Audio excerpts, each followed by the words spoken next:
Продовжується наш ранок і продовжується граливий настрій, який панує просто в нашій студії. А все тому, що ми зараз будемо говорити про гру. Вітаємо в нашій студії людину, яка полюбляє годинами сидіти за комп'ютером. І не просто полюбляє, а так, що навіть вже дійшла до чемпіонату світу із цієї гри.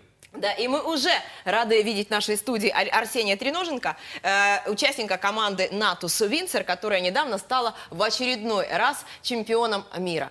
Доброе утро. Доброго ранку. Добре. Як ви дійшли, докотилися до цього життя?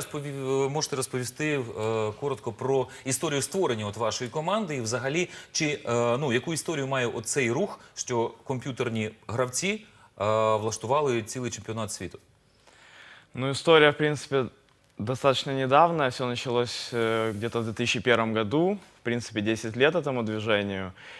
Нашей же команде 1,5 года. И уже такие результаты. Да, ну, как бы все игроки очень Тобто опытные. ті, хто починали, вони ще грали на Windows 2000, так? Ну, еще 98-й даже был. Навіть на 98-му. Це були досить примітивні ігри. Сьогодні у вас технології пішли набагато вперед. Конечно, на голову выше, чем раньше.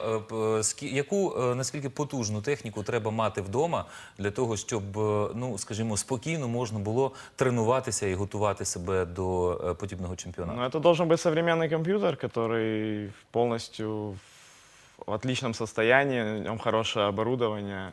Меня интересует другое. Как вообще эта история началась в вашей жизни? С чего все началось?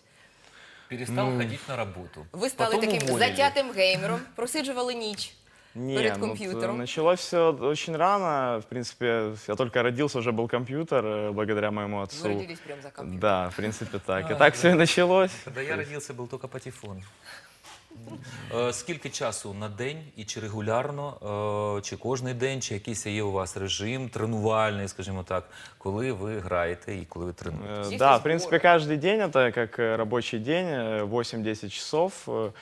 Мы сидим, тренируемся, команды сначала что вы индивидуально, а потом говорите? команды. А подождите, тогда получается, это ваша основная деятельность, Да, которая это основная приносит вам доход. деятельность. Да, то Потому есть что я это... посмотрела, призовые у вас там не слабые, порядка пишут у Википедии, 215 тысяч долларов США. Да, призовые хорошие, как бы это основной заработок нашей команды. В принципе, все люди ходят, играют в игру как на работу.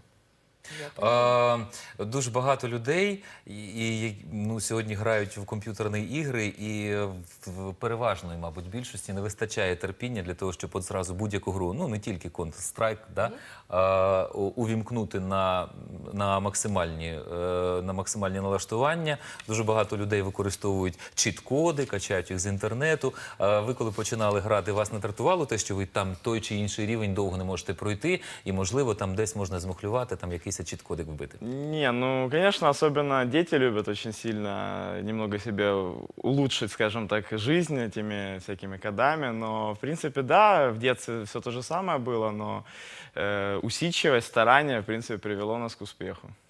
Скажите, пожалуйста, вот то, что... Сколько в команде человек? 4, да, по-моему, если я не ошибаюсь? 5 человек и 5 менеджер. человек. Я понимаю. То есть и каждый из вас должен... Как вообще результат выводится? Высчитывается Результат победитель? выводится, есть международные турниры, там 3-4 международных турнира именно глобальных таких в мире. Туда приезжают все команды со всего мира, это порядка там 32 команд, которые прошли отборочные у себя в странах. И обычная олимпийская система, и победитель как И бы... командный зачет, и лично за себя вы тоже играете? Нет, только командная игра. Только командная игра. Да. Я недавно читав в інтернеті про одну американку, яка дійсно всерйоз зайнялася власним лікуванням через так звану комп'ютерну залежність. І, в принципі, дуже від багатьох батьків сьогодні можна почути, чиї діти, яким там по 10, по 12 років, вони фактично готові цілодобово сидіти за комп'ютерами. Як ви ставитеся до такого поняття, як комп'ютерна залежність? Чи існує вона взагалі, на вашу думку, чи це якась надумана така И історія? были ли у вас проблемы с этим когда-то в прошлом? Я думаю, что, конечно, существует, но, в принципе, зависимость, она у нас бывает ко всему. У человека, то есть, что он себе в голову вбивает, он от этого и зависит. Да, у нас такого, в принципе, не было. То есть я могу и сидеть за компьютером, могу и поехать отдохнуть с друзьями там на озеро. Дело в том, что с этим надо бороться, это зависит только от воспитания родителей. То есть как ты свое чадо воспитаешь в детстве. То есть так ваши родители вас гладили по головке и говорили, сиди, играй, мы тебе Купим сюда и еще один борщик компьютер. принесем. Нет, и они никогда так покушай». не говорили, но и всегда разрешали мне сидеть сколько я хочу. И, в принципе, такой проблемы никогда не было. То есть кибергейминг, он не мешал вашей учебе, да, скажем так, в свое время. Поэтому вы... Учебе, в принципе, мешал, но я старался всегда учиться. Школу закончил почти практически на отлично. В институте были некие проблемы, но, в принципе, я просто уже так приоритеты расставил, что вот хочу заниматься этим, и это будет моей профессиональной деятельностью.